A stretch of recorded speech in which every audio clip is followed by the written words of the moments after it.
prekrasno, jednostavno prekrasno. Uskoro će se Derek vjenčati i kraljevstvo će imati kralja.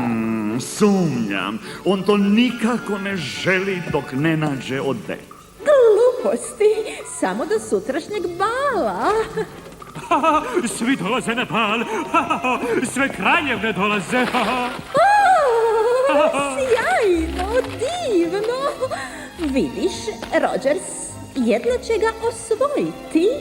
O, svakako neće.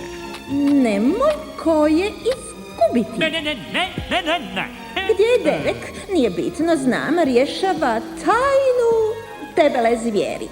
Goleme zvijeri, visosti. Debele, goleme, svejedno.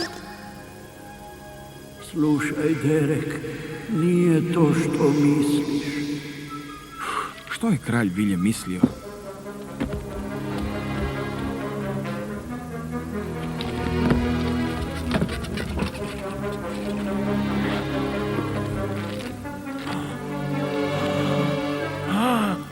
Nije to što mislim.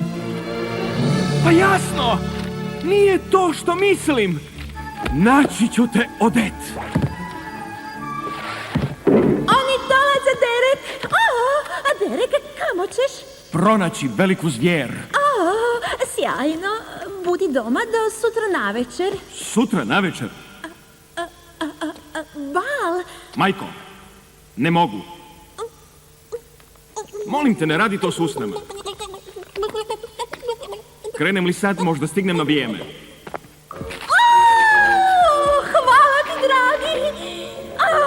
Nemoj da to opet bude izbor ljepotica. Ne. Samo prijatelji i njihove kćeri. Želim da ovo bude veliko. Svaku kraljevnu posebno predstaviti. Ali, rekli ste... Zaboravi to. Zovi kuhare, orkestar neka vježba, 4 sluge po kočiji, ili 5.